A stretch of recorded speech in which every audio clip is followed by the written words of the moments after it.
안녕하세요. 강독을 다시 하겠습니다.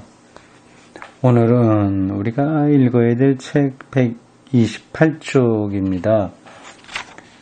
제11장 누멘적인 것의 표현수단 이 안에 2번입니다. 지난번에 읽었던 것은 1번으로요. 직접적인 표현수단 이렇게 되어 있습니다. 노맨적인 것의 표현이 사실은 불가능하지만 그러나 불가능하다고 해서 아무거나 막 이야기하는 것은 아니다. 그런 이야기였어요. 그러니까 내가 뭐 계시를 받았다, 지난밤에 뭐 봤다, 허황되게 자기의 개인적인 경험을 이러한 누멘적인 것으로 대체하는 것처럼 그걸 핑계를 대고 자기 하는 말에 옳은 것처럼 말하면 안 된다. 궁극적인 것이 우리의 불가언성에 속하지만 그래도 그것을 바르게 표현되어야 된다고 하는 겁니다. 비록 철학적이고 종교학적이나 신학적인 그러한 인식이 없다고 하더라도 그 영의 활동에 들어간 사람은 그것을 경험할 수 있다. 그런 이야기였어요. 오늘은 2번 간접적 표현수단입니다. 노멘적인 감정들을 묘사하고 자극하는 나머지 방법들은 간접적인 것들로서 노멘적 감정에 연관되거나 유사한 자연적 영역의 감정들을 표현하는 수단들을 말한다. 이와 같은 유사한 감정들을 우리는 이미 알고 있다. 종교가 예로부터 보편적으로 어떤 표현 수단을 실제로 사용해 왔나를 생각해 보면 우리는 곧 그 유사 감정들을 다시 한번 발견할 수 있다.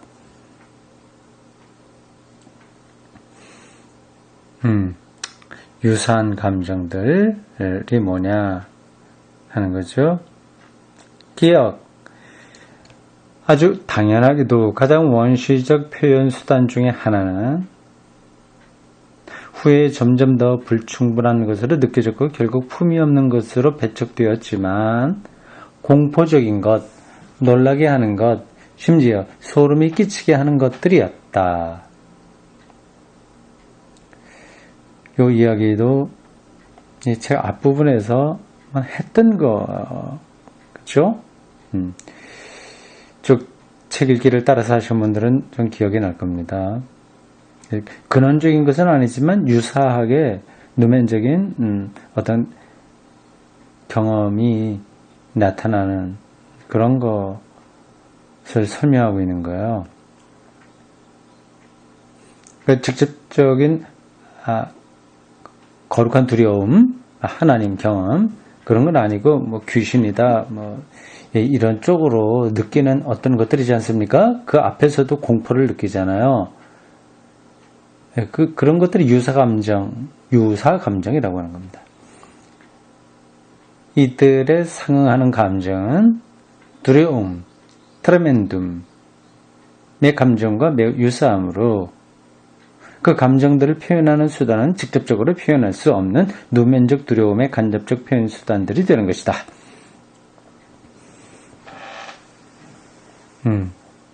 누멘의 직접적인 표현은 아니고요. 유사한 그런 표현 수단에 속하는 거죠. 보통 우리는 그거를 우상숭배,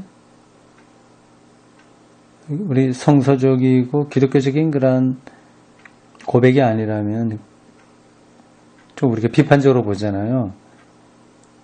다른 종교에도 나타나는 그러한 두려움, 공포, 혹은 뭐 심지어는 민속 그 종교, 무당 이런 데에게서도 어떠한 두려움 그런 것들이 나타나지 않습니까? 공포 그런 게 나타나잖아요. 무당들이 신내림 하는 그런 장면이나 뭐 시퍼렇게 날선 칼 위에 올라가서 춤을 춘다거나 그런 걸 보면 두려움, 공포 이런 걸 느끼는데 그런 것들도 유사한 간접적 표현이 된다고 얘기를 하네요.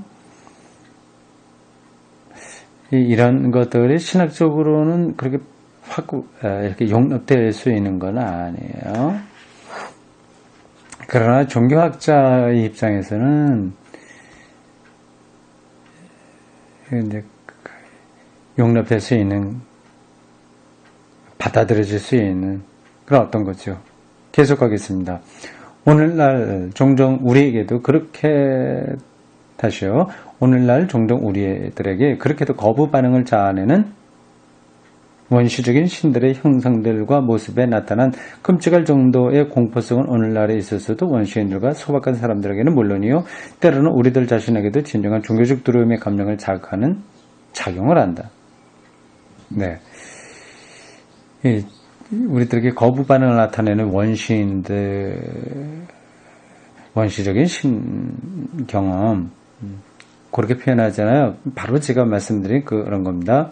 우리는 이제 그런 것들을 우상숭배, 뭐 그렇게 이야기를 하는데, 어쨌든, 그게 우리들이 누면적인 것을 간접적으로 표현하는 수단이 된다.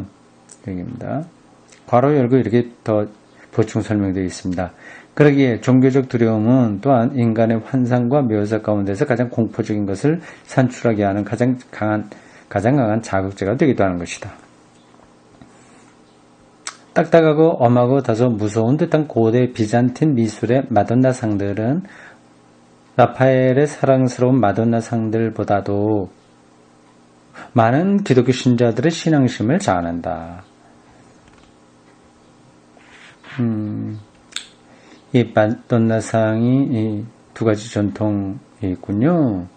하나는 비잔틴 전통이 있고 또 하나는 라파엘 중세기 라파엘의 그런 전통이 있네요. 두 가지로 그리는데 그림이 그렇게 차이가 있나 보죠?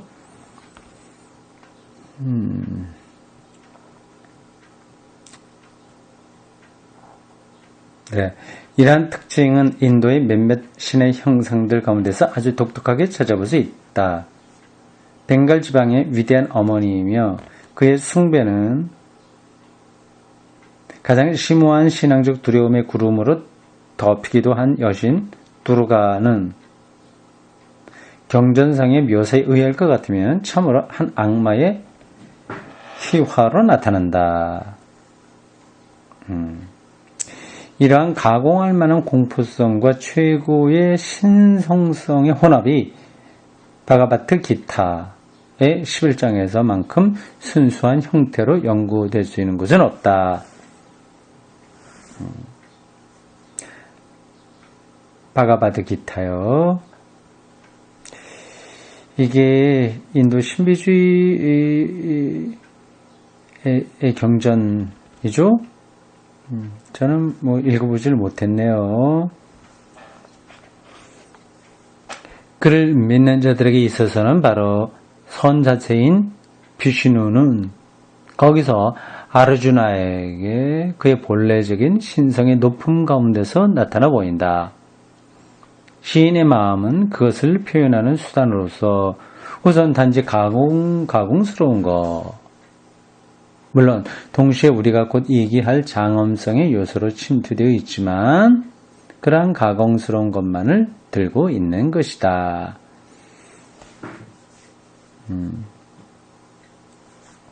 각주 2번이 이렇게 설명되어 있습니다. 신의 진노라는 비합리적 요소가 이 장에서만큼 잘 고찰된 곳은 없다. 그런 거로 이 장은 종교사의 고전에 속한다. 예, 그렇군요. 신의 진노가 왜 비합리적 요소이냐 하면요. 신은 이제 사랑이신데 진노로 나타나니까 그렇다는 뜻인데요. 어쨌든 여기 오토가 여기서 말하려고 하는 것은 그러한 우리가 볼 때에 기독교 전통과 전혀 달라서 타종교 혹은 우상쯤으로 우리가 지부하고 있는 이 바가바드 기타의 11장에서도 그러한 거룩한 두려움의 직접적인 표현은 아니고 간접적인 표현인 두려움 이런 것들이 아주 잘 묘사되어 있다. 그 얘기죠. 니은 종교사의 더 높은 단계에서는 노면적 감정의 표현 수단으로서 장엄한 것 혹은 숭고한 것이 공포적인 것을 대신하여 등장한다. 이것도 앞에서 이야기한 겁니다. 노면적인 것의 성격들을 두려움과 그 다음엔 이제 매혹적인 것 그리고 숭고한 것 이 두 가지로 나타난다고 했잖아요. 예, 그 두 번째 요소를 간접적 표현 수단의 하나로 지금 설명하고 있습니다. 왜 간접적이라고 하냐면 다 제가 설명을 한 건데요. 이게 두려움이나 이 숭고한 것이나 다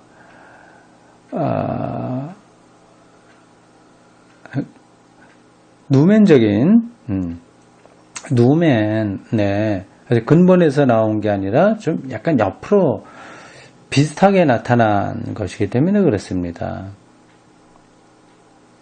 보겠습니다.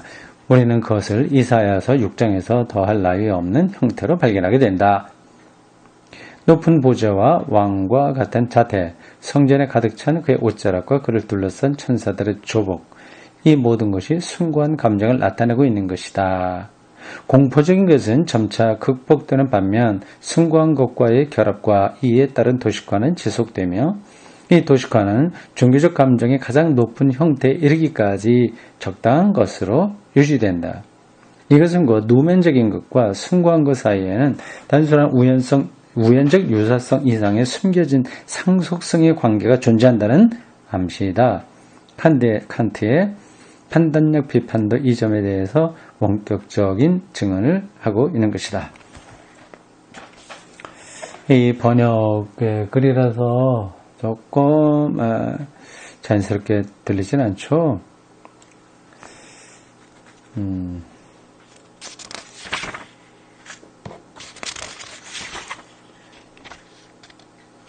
오늘 우리가 한 몇 쪽은 더 읽어야 되겠는데요. 설명 그만하고 조금 더 진도를 나가겠습니다. 디귿. 지금까지 우리가 논의한 바는 누멘적인 것의 첫 번째 요소에 관한 것으로서 우리가 두려움으로 구체화하려고 한 것이다. 누멘적인 것의 두 번째 요소는 신비적인 것 또는 기이한 것이었다. 여기서 우리는 모든 종교들에 있어서 항시 나타나며 실로 종교와 불가분의 관계를 지닌 표현 수단임과 동시에 종교적 체험과 유추적 관계를 형성하고 있는 한 현상에 접하게 되며 우리는 거기서 그 이론을 제공하고자 하는 것이다. 곧 기적을 말합니다. 기적은 신앙의 가장 사랑스러운 자식이다. 만약에 인류의 종교 역사가 이것을 우리에게 이미 가르쳐 주지 않았다 하더라도 우리가 그것을 발견한 신비성의 요소로부터 선언적으로 구성하고 예측할 수 있었을 것이다. 기적이 신앙의 어떤 관점에서 나온 아주 가까운 관계라고 하는 거죠. 자식이다 얘기했는데 친족 관계다 얘기입니다. 기적과 신앙 관계가 그렇다고 하는 거죠.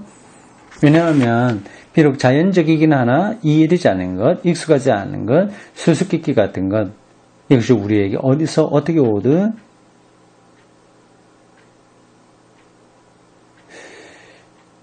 말할 수 없는 것, 언표할 수 없는 것, 절대적으로 다른 것, 비밀스러운 것을 체험해서 오는 종교적 감정의 직접적 유추를 제공하고 있는 것은 자연적 감정의 영역에서는 찾아볼 수 없기 때문이다. 이런 기적 경험이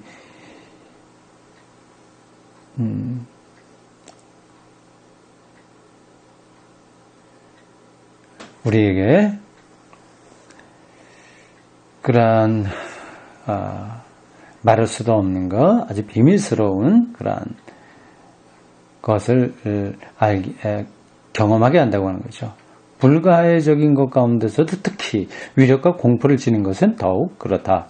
왜냐하면 이들은 노면적인 것과 이중적 유사성을 지니고 있기 때문이다. 즉 신비적 요소와 두려움의 요소, 그리고 후자의 경우 이미 언급된 공포성과 송구성이라고 하는 두 가지 면을 다 포함하여 다시 읽겠습니다. 즉 신비적 요소와 두려움의 요소와의 유사성이다. 그 중간에 이렇게 보충 설명이 있는 걸 읽다 보니까 문장이 잘 매끄럽지 않아서 다시 읽었어요. 누멘적인 것의 감정이 일반적으로 그와 유사한 자연적 감정들을 통하여 자극될 수 있으며 또한 그러한 유사한 감정으로 이행될 수 있다고 한다면 여기서 우리는 그 좋은 예를 볼 수 있으며 사실 인간이 살고 있는 어디에서든지 그렇게 된 것이다. 일상생활 가운데서 이해할 수 없고 무서운 것, 자연현상이나 사건들, 인간이나 동식물들 가운데서 이상함과 놀라움이나 아연함을 나타내는 것은 특히 그것이 위력이나 경악과 결합되어 있을 때 언제나 인간에게 처음에는 귀신에 대한 공포 그리고는 성스러운 두려움을 일깨워 주었으므로 그 스스로도 그런 성격을 지니게 되었다. 이상한 조짐이나 이변 혹은 이적이 된 것이다. 기적이라 이렇게 단지 그렇게 발생한 것이다.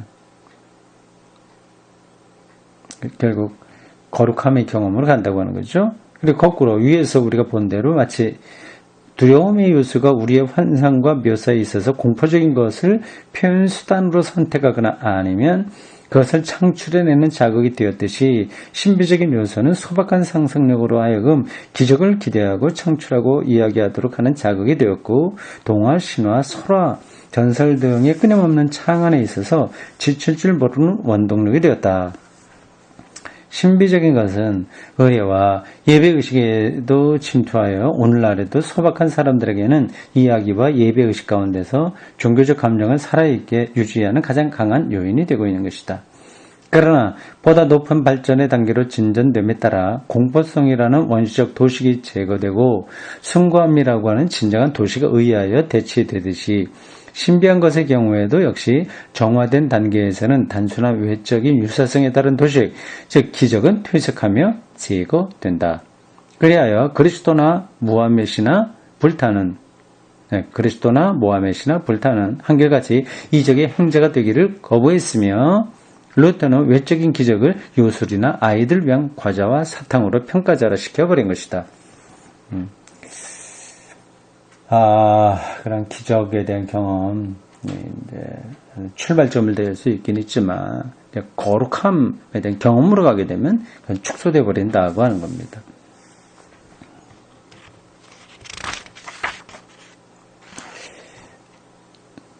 리을.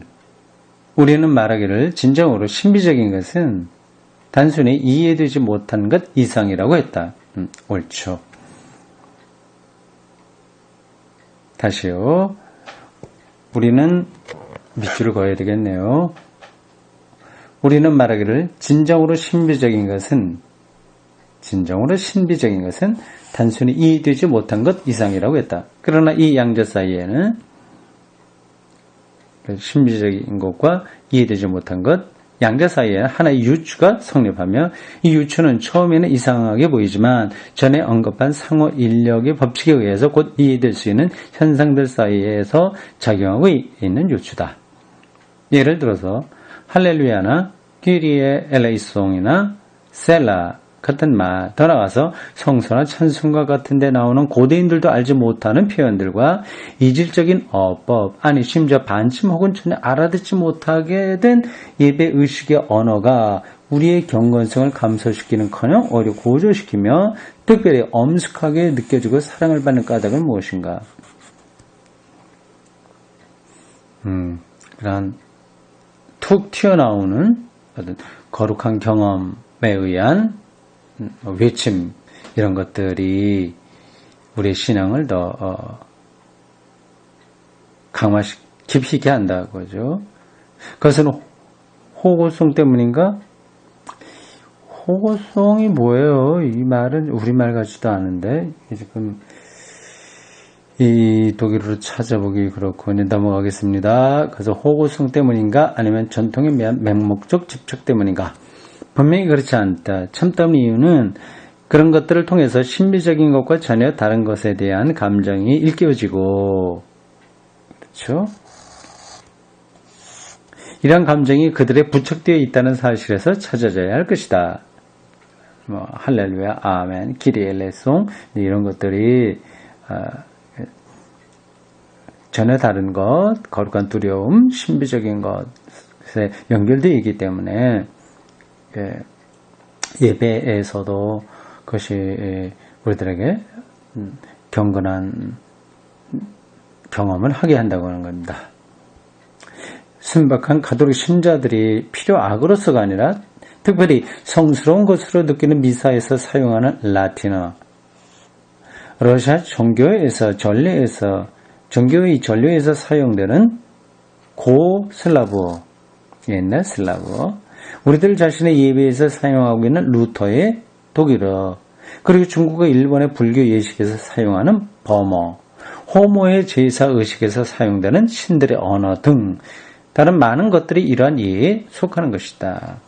또한 히랍 종교의 전례의 미사 의식에서 발견되고 있는 반은 계시되고 반은 은폐된 요소들, 그리고 많은 전례들도 그렇다. 그리고 우리 루터교의 의식들 가운데서 발견되고 있는 미사의 잔여물도 의심의 여지 없이 이런 부류에 속한다. 예배의 여러 상징들이 다 신비한 것, 말로 다 할 수 없는 것, 그래서 경험과 연결되어 있다고 하는 거죠. 따라 이러한 잔여물들의 구성은 잔여물이라고 하는 표현이 자연스럽지는 않은데요. 예전 예배를 얘기하는 거죠. 지금 역사를 통해서 이제 살아남은 거, 그건 이제 잔여물이라고 얘기하는데요. 예전 예배 이렇게 바꿔서 불러도 되겠습니다. 바로 이 잔여물들의 구성은, 즉 예전 예배의 구성은 파악할 수 있는 규칙과 질서라는 것이 별로 없기 때문에 잘 정돈된 구성에 따라 최신 전례가들에 의하여 논문과도 같이 완벽한 예배 구성들보다도 훨씬 더 경건한 분위기를 제공하는 것이다. 바로 설명을 조금 바꿔야 되겠네요. 이 잔여물들이 그 예전 예배를 말하는 건 아니고 그런 것 없이 들어있는 어떤 것들이에요. 큐리 엘레이송, 셀라, 시편에 나오는 그런 외침들이죠. 할렐루야, 아멘 이런 것들이요. 그런 것들이 완벽한 체계 속에서 있는 건 아니지만 그러나 그런 것보다도 더 경건한 분위기를 제공한다 하네요. 이런 최신 구성들에는 아무것도 우연한 것이 없으니 함축적인 맛도 없고, 그러니까 짜여진 예배에서는 아무 우연한 것이 없고 함축적인 맛도 없고 아무것도 계획적이지 않은 것이 없으니 영감을 불어넣는 것도 없고 아무것도 무의식적 신부로부터 나오는 것이 없으니 더 높은 체계의 질서를 암시하는 것도 없고 영적인 것은 아무것도 없으니 대체로 풍성한 정신 조제도 발견하기 어려운 것이다. 이분은 여기서 잘 짜여진 예전 예배 이것이 영적으로 역동적이지 못하다 이렇게 좀 비판을 하고 있네요. 제 생각은 좀 다르네요. 나름대로 일리가 있는 이야기입니다. 그러나 이런 예전 예배가 더 영적으로 풍성한 어떤 걸 발견하기 힘들다고 말하는 것은 조금 오해가 아닐까 싶어요. 지금 다른 거 예를 들자면 클래식 음악 연주하지 않습니까? 그건 이미 짜여진 대로 가는 거 아니겠어요? 지휘자에 따라서 작은 차이가 있지만 악보에 충실하고요. 작곡자의 영감을 따라가는 거 아니겠습니까? 처음부터 끝까지 다 짜여진 거예요. 이제 그렇게 클래식 연주를 한다고 해서 거기서 음악적인 풍성한 어떤 거를 경험하지 못한다 얘기하면 좀 곤란하죠? 그렇지 않고 중간에 이렇게 근간하게 누가 툭 튀어나오거나 악보에 없는 거, 그 흐름 속에서, 연주의 흐름 속에서 이렇게 저렇게 각자 우리식으로 은혜 받았다고 해서 연주자들이 툭툭툭툭 그렇게 이야기한다고 해서 더 클래식 연주회가 풍성해지는 것은 아니지 않습니까? 여기는 그러나 이 로돌프 오토가 이제 이런 것 자체의 예전 예배 자체를 부정하려고 하는 것은 아니고요. 거기에 잔존에 남아있는 어떤 것들이 오히려 훨씬 더 우리에게 깊은 종교적 경험을 자극할 수 있다. 그렇게 말하는 겁니다. 그렇겠죠. 그런 부분만 이야기하는 거겠죠. 그런 점에서는 일리가 있다고 봅니다. 거의 다 됐습니다. 그렇다면 전에 언급한 저 모든 것이 우리를 사로잡는 이유는 어디서 오는 것일까? 그것은 바로 전에 이해할 수 없고 비범상적인 것이 지니고 있는 신비성 자체와의 유추 때문인 것이며, 그걸 생각하게 한다고 하는 거죠. 그들이 이 유추성으로 인해서 신비한 것을 상징하게 되며 유사한 것의 상기를 통해서 신비한 것의 체험을 자극하게 되는 것이다. 네, 오늘 여기까지 하겠습니다.